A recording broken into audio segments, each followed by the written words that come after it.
सिंधुदुर्गात प्रथमच बायपास शस्त्रक्रिया, हृदयरोग निदान आणि उपचार एकाच ठिकाणी। बायपास शस्त्रक्रिया, एंजिओग्राफी, एंजिओप्लास्टी, हृदयाची सोनोग्राफी, ट्रेडमिल चाचणी, हृदयविकार तपासणी अशा अत्याधुनिक सुविधा। MJPJAY योजनेअंतर्गत बायपास आणि एंजिओप्लास्टी अगदी मोफत। आवश्यक कागदपत्रे, ओळखपत्र, मतदान card, Aadhaar card, ration card, bank passbook, mobile number, cashless सेवा उपलब्ध। Super speciality lifetime hospital, Padve, Kasal Malvan मार्गालगत, तालुका कुडाळ, जिल्हा सिंधुदुर्ग। सावंतवाडी उपजिल्हा रुग्णालयातील रक्तपेढीतील महत्त्वाची दोन्ही पदं रिक्त असल्यानं कंत्राटी कर्मचाऱ्यांच्या जीवावर ब्लड बँकेचा कारभार सुरू आहे। 24 तास काम करायची नामुष्की, यामुळे कंत्राटी कर्मचारी वर्गावर आले असून ब्लड बँकेला टाळं पडण्याची वेळ आली आहे। यातील रक्तपेढी अधिकारी मेडिकल लीव्हवर असून प्रयोगशाळा तंत्रज्ञ पद रिक्त आहे। गेल्या 4 महिन्यात जिल्हा शल्य चिकित्सकांनी 2दा आदेश देऊन देखील हे पद भरलं गेलं नाही। रक्तपेढी विभागातील कामकाजाच्या दृष्टीनं महिला रुग्णालय कुडा इथं कार्यरत असलेल्या प्रयोगशाळा तंत्रज्ञ सुप्रिया सातोसकर यांना पुढील आदेश होईपर्यंत उपजिल्हा रुग्णालय सावंतवाडी येथील रक्तपेढी विभागात कामकाज करण्यासाठी पाठवण्यात यावं असे आदेश दिले होते। त्या हजर न झाल्यास प्रणाली चिपकर यांना आदेश दिले, मात्र त्या देखील अद्याप हजर झालेल्या नाही। हजर होण्यास दिरंगाई केल्यास अथवा हजर न झाल्यास महाराष्ट्र नागरिक सेवा नियम 1981 प्रमाणे शिस्तभंगाची कार्यवाही करण्यात येईल असं आदेशात असताना देखील जिल्हा शल्य चिकित्सक डॉक्टर श्रीपाद पाटील यांच्या आदेशाला केराची टोपली दाखवली गेली आहे। त्यामुळे युवा रक्तदाता संघटनेनं आक्रमक पवित्रा घेतला। आज सावंतवाडी रक्तपेढी ही फक्त एका महिला कर्मचारीच्या जीवावर चालू आहे आणि ती सुद्धा टेम्पररी बेसवर। आणि ह्यावर आम्ही जेव्हा सर्व सामाजिक कार्यकर्त्यांनी आवाज उठवले, राजू मसूरकर साहेबांनी सुद्धा आवाज उठवला, त्यावेळी सिव्हिल सर्जन यांनी पत्र काढलं की कुडाळ महिला बाल रुग्णालयातील महिला कर्मचारी टेक्निशियन आम्ही सावंतवाडी रक्तपेढीला देत आहोत असं त्यांनी लेटर दिलं। पण आजतागत एकही महिला कर्मचारी 2 दिलेले, सातोसकर आणि दुसरं नाव चिपकर, अशा 2 महिला कर्मचाऱ्यांची नियुक्ती इथे केली असं पत्र त्यांना मिळालेलं होतं। पण आजपर्यंत तरी या दोन्ही महिला कर्मचारी आज या ब्लड बँकला हजर झालेला नाही। याचा अर्थ असा की सिव्हिल सर्जन यांनी दिलेल्या आदेशाला त्यांनी केराची टोपली दाखवली असा होतो। यात सर्वसामान्य लोकांचा नुकसान होत आहे। त्यामध्ये आज जे इकडे महिला कर्मचारी काम करतात या मानसिक दबावाखाली काम करत आहेत, कारण 24 तास त्यांना ही ब्लड बँक सांभाळावी लागते। आणि एक महिला कर्मचारी जर आज ही रक्तपेढी सांभाळत असेल तर उद्या सिक लिव्हवर गेल्यावर ही ब्लड बँक बंद करण्याची वेळ येईल। आणि आज ही ब्लड बँक बंद पडण्याच्याच मार्गावर आहे, कारण स्टाफ नसल्यामुळे इथे आम्ही जरी डोनर पाठवले तरी स्टाफ घेण्यासाठी इथे स्टाफ नाही आहे ब्लड घेण्यासाठी। तर प्रशासनाने यावर गांभीर्याने विचार करावा। आज 6 महिने झाले असून आम्ही स्वतः आत्मदहनाचा आंदोलनाचा इशारा दिला होता, पण त्या आत्मदहनाच्या आंदोलनाच्या इशाऱ्यानंतर ऑर्डर काढली असून सुद्धा तो स्टाफ हजर झालेला नाही आहे। तर यावर प्रशासनाने गांभीर्याने विचार करावा। आज ह्या 2 दिवसात जर इकडे स्टाफ जर हजर झाला नाही तर ही ब्लड बँक पूर्णपणे बंद होईल। संध्याकाळी 5 नंतर या ब्लड बँकमध्ये ब्लड मिळणार नाही। आपल्याला संपूर्णपणे हे ओरोसच्या रक्तपेढीवर डिपेंड राहावे लागेल। यामध्ये सर्वसामान्य रुग्णांचंच नुकसान होणार आहे आणि त्यांना त्रास होणार आहे जाण्या येण्याचा। आता सिव्हिल सर्जन यांनी 2 महिला कर्मचाऱ्यांची इथे नियुक्ती केली होती सावंतवाडी रक्तपेढीसाठी, पण ते दोन्ही स्टाफ हजर झालेला नाही आहे। आणि त्यांच्या त्या पत्रामध्ये नमूद केले होते की जर हजर झाले नाहीत तर त्यांच्यावर कारवाई करण्यात येईल, पण त्यांच्यावर कारवाई काय झालेली कुठे दिसत नाही। तर त्यांच्या सर्वप्रथम आधी सिव्हिल सर्जननी त्यांच्यावर कारवाई करावी, अन्यथा त्यांच्या यामध्ये काहीतरी ह्याच्यामध्ये काहीतरी आतमध्ये काहीतरी शिस्त आहे असं आम्हाला वाटतंय।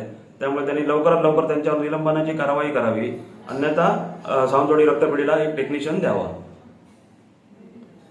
त्याचबरोबर इथे आता गेली 10 वर्ष आता सावंतवाडी रक्तपेढी सुरळीतपणे चालू आहे, जी एका महिला कर्मचारीच्या ह्याच्यावर चालू आहे।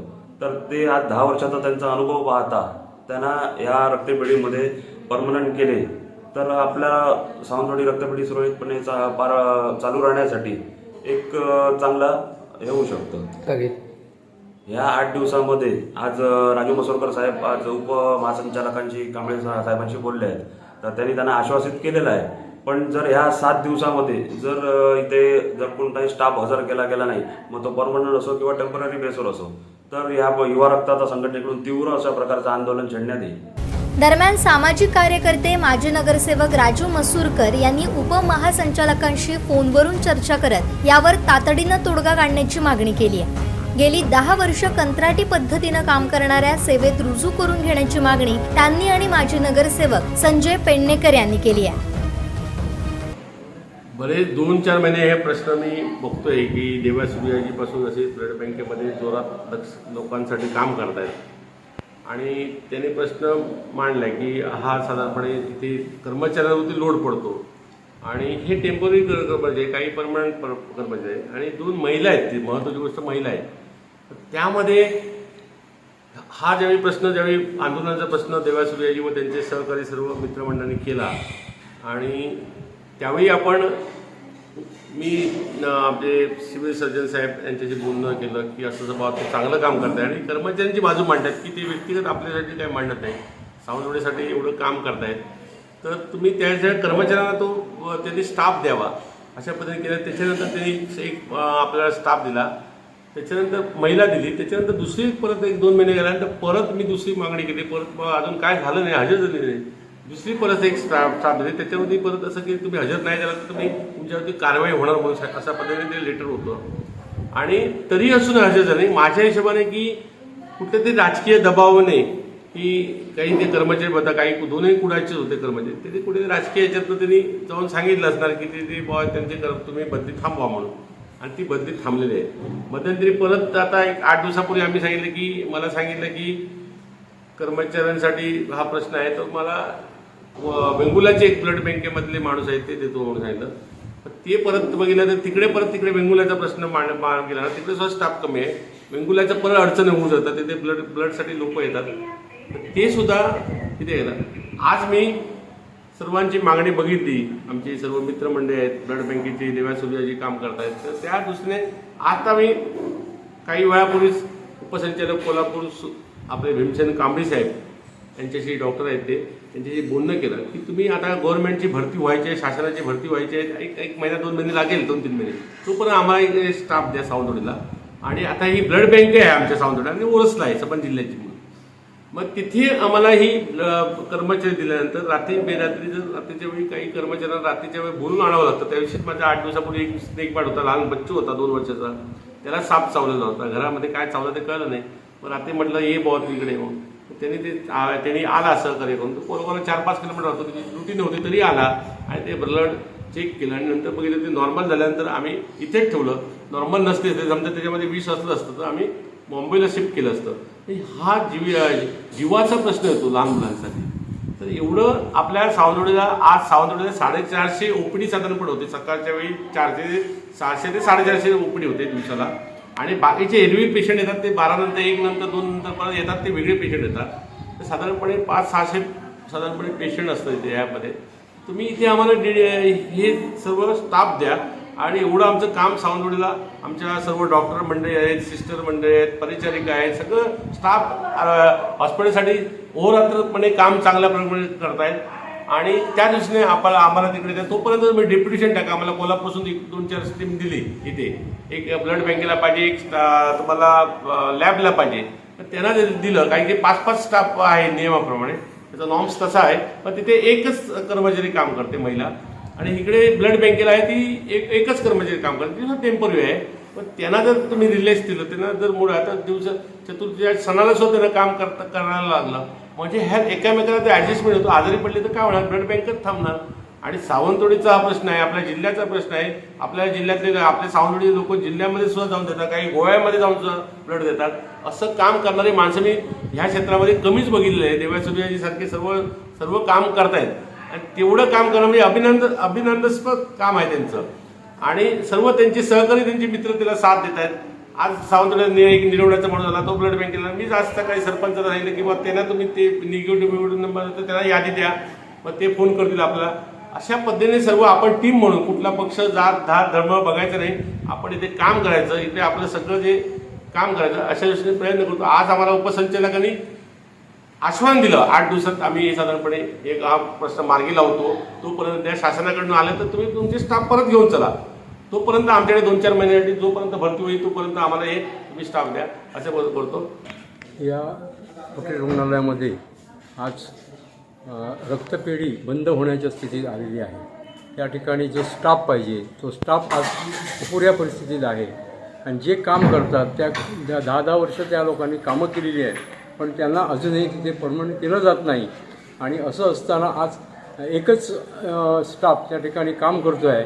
12 तास 24 तास काम करणं म्हणजे तो सुद्धा एक माणूसच आहे.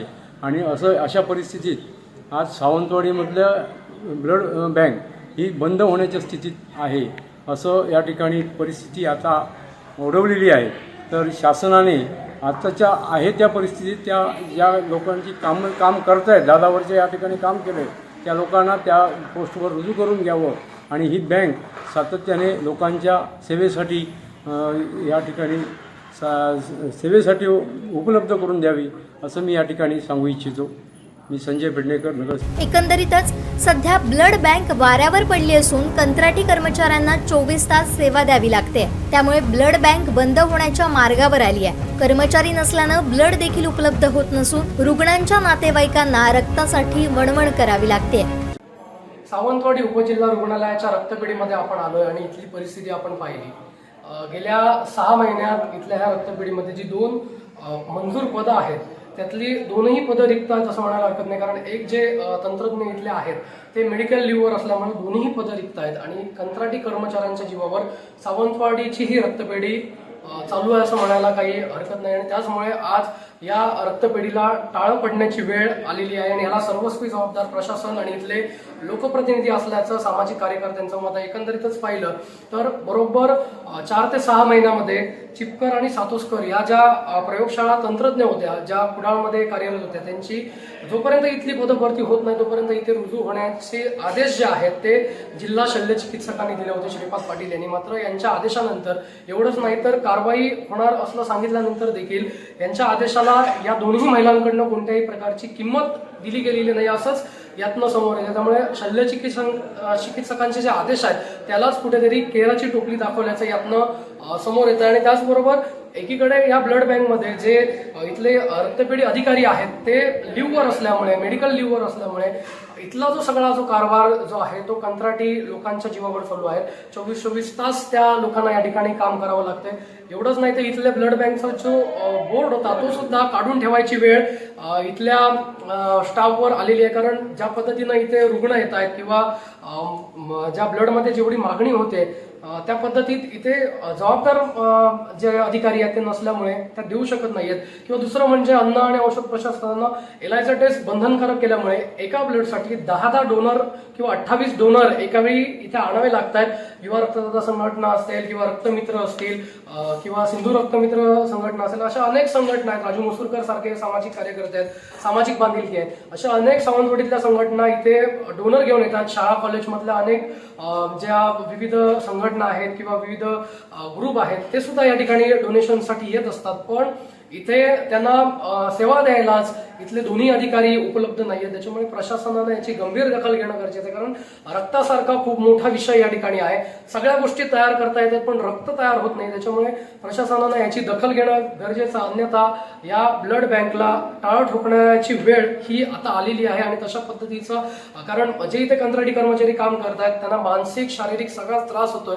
आणि प्रशासनाकडनं 2 वेळा आदेश देऊन देखील ज्या इथल्या तंत्रज्ञ आहेत त्या हजर सुद्धा राहत नसल्यामुळे नेमकं काय होतं याच्यामध्ये नेमकं कोणाचा दबाव आहे हे पण समजू शकले नाही. आणि सामाजिक संघटनांकडनं, युवा रक्तदाता संघटना असेल किंवा सर्वच संघटनांकडनं येत्या 7 दिवसामध्ये जर इथली परिस्थिती बदलली नाही तर तीव्र आंदोलन करण्याचा इशारा दिलेला आहे. याआधीही आत्मदहनाचा इशारा दिल्यानंतर पद भरण्यासाठी आदेश काढलेत. मात्र ह्या आदेशाला केराची टोपली दाखवल्यामुळे या दोन्ही ज्या महिला आहेत कुडाळमधल्या यांच्या पाठीशी नेमकं कोण आहे, यांना पाठीशी कोण घालतंय आणि जिल्हा शल्य चिकित्सकांचे आदेश फेटाळण्या एवढी त्यांच्याकडे ही ताकद किंवा ते इथे येणं का टाळतात हा एक प्रश्नचिन्ह निर्माण झालेला पाहायला मिळतोय.